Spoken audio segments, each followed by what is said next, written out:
Oh, there it is. So this morning I am headed over to Feal Suspension, F-E-A-L, if you haven't heard of it before. Feal does race suspensions and they're really well known in the drift community. So I'm doing a build on my A90. We're gonna get this thing over to SEMA. So we're gonna head over to Feal so they can start mocking up a suspension, do some measurements. Let's go.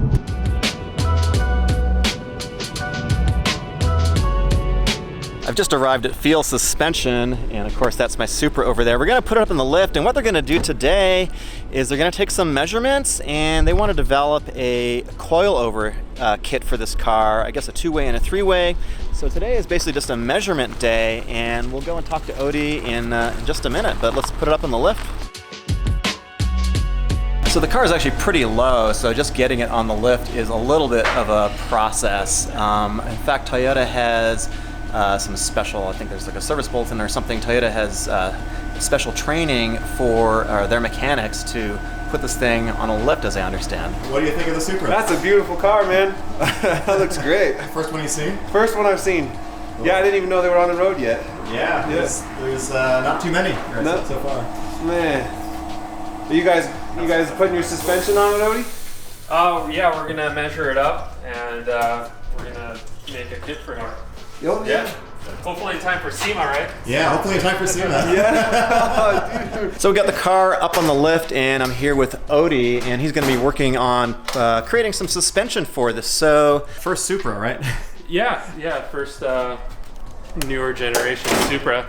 And honestly, we were expecting that most of the suspension in the front's going to be BMW based, and it honestly looks like kind of a variant of the E90, E92 front shock. So we're gonna take some measurements and make sure we get the lengths right, and want to check out the motion ratio on that rear spring too. So that's gonna help us determine the spring rate and valving and stuff like that moving forward.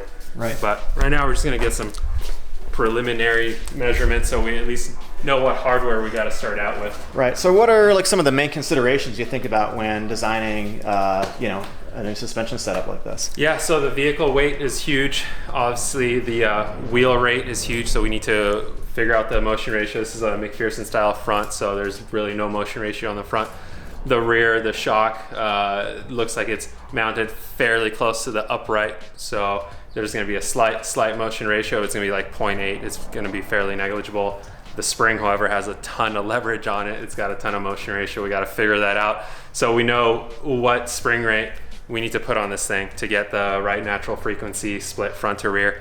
And it's pretty straightforward, but sometimes it just takes a very long time to measure everything out, make sure that you have the correct shock body length, the stroke, all the mounting tabs for brake lines, ABS lines, all that stuff's important, especially on a really nice new vehicle like that. You want to keep everything as bolt-on and OEM as possible, while just increasing the ability to lower the vehicle, and obviously the comfort has to be there. So you mentioned motion ratio a couple times. For the people that aren't familiar with that, what is motion ratio? Right, so it's the amount of leverage that's on the shock. So say the wheel moves 1 inch, this doesn't necessarily mean that's how much the shock and the spring move. Say, for instance, the front is a very easy example. The wheel moves 1 inch, the shock will move pretty much close to 1 inch because the shock's mounted to the upright. So it's a kind of like almost a one-to-one relationship with the wheel moving and the shock moving.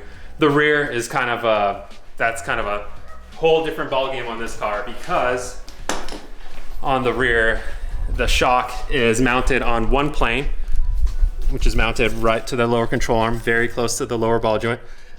And then the spring is mounted on a whole completely different plane. It's mounted really much closer to the pivoting point of the lower control arm. So as you can see, the spring has a lot more leverage acting on it. When the wheel compresses, the spring compresses much less than the actual wheel, which means that in order to, say, for example, have 500 pounds at the wheel of force, the spring has to generate a lot more than 500 pounds of force because there's a lot of leverage acting on it. So those are kind of like the fundamentals we gotta measure out before we could even, think of selecting a spring rate. Otherwise, you're just shooting in the dark and just picking numbers that look cool. So here at Feal Suspension, we definitely don't like doing that. We have spreadsheets of math to calculate that. Then we go into calculating the damping ratio. We kind of want to figure out where the knee needs to be for the damping ratio, and then low speed compression, low speed rebound, high speed compression, high speed rebound. And that's how we get these cars to ride good. Cool. You know, so yeah, I can't wait to just dig in and just get some measurements of this thing, and then just leave the numbers to me, and we'll figure this out for you. Let's do it.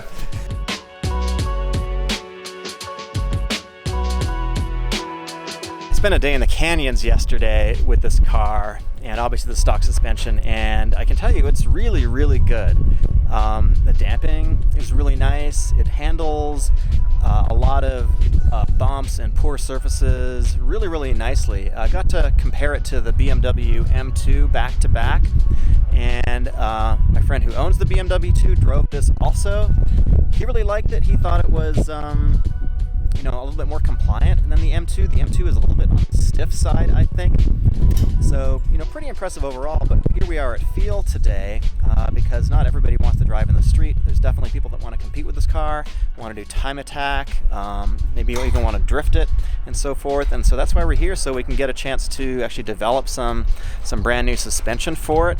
And I'm pretty excited. Also, SEMA coming up soon. We're starting to pull the spring out. There's a lot of stuff in the way. Getting close.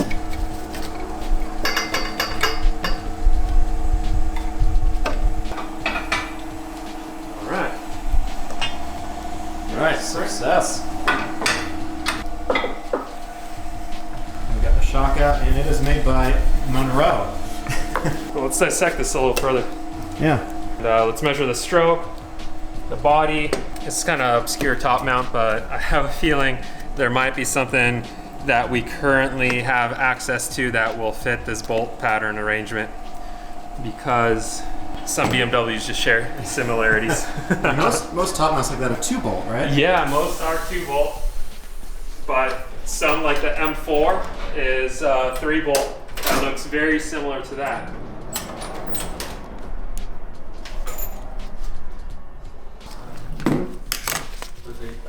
So this is my first time under the car, and just looking at the exhaust here, looks to be, it's pretty big exhaust. Looks like maybe it's a 2.5 or even 3-inch exhaust setup. It's actually pretty cool. It certainly does sound really good. And there's a valve over here.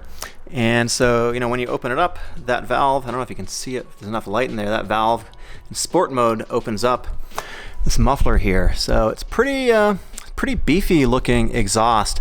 There's clearly a lot of BMW stuff under here, but what else is pretty cool is the cat in there. I don't know if you can zoom in a little bit. See, it's a pretty big cat. This whole piece over here is quite wide, quite big, and they managed to package it in that little space. So pretty cool. I know there's people doing downpipes right now, but I think that's one of the reasons why the engine is so responsive, is that really you can get a lot of air flowing through here. Another cool thing I haven't seen a lot of people talk about is there is built-in brake ducting right in here. Comes in from the front bumper and goes in. So if you want to do something in road racing, you want to get a little bit extra ducting, I think you can take something over here, probably fabricate a hose, and maybe get it onto onto the caliper, or I don't know, something else. You could potentially attach something up here too. It just depends on the wheel. Might be a little tricky, but there's definitely some air coming in here, which is, you know, pretty nice. There's some good forethought there. Toyota seems to be trying to save a lot of weight in this car because there's a lot of aluminum in the front. And looking at the suspension tower, I'm going to show that to you. So looking at the strut tower, there are reinforcements here and here, which is interesting because this appears to be aluminum, unlike most cars, which are going to be stamped steel. There's a lot of aluminum in this car actually too. The cross member over here and this bit here is aluminum, so there's a lot of weight savings going on. So I haven't seen anything like this before, so that's kind of interesting. All right, so we did some measurements on the car with the suspension. So what are we gonna do? What are the plans here? Well, we got some good measurements of how long the shock has to be and the stroke that it's got to have, and also we have a really good idea of what spring rate we got to run, because we got 3 inches of suspension travel measured in the rear, meaning how much the shock compresses versus the spring compressing versus the wheel travel. We know the rear is pretty much 1-to-1. That was easy on this. But the rear's got a very complex top mount, and it's got a bearing for the spring to rotate on. The shock doesn't pivot on a bearing, so there's some improvement to be made there. We could definitely give the front shock way more articulation through its travel. It doesn't have a very good articulating bearing for the front suspension throughout its suspension travel. And you know, the shocks on here are twin tube shocks, which I was kind of surprised about. I was kind of expecting a mono tube shock, but it's a twin tube shock with like an electronic adjuster on the side of the shock.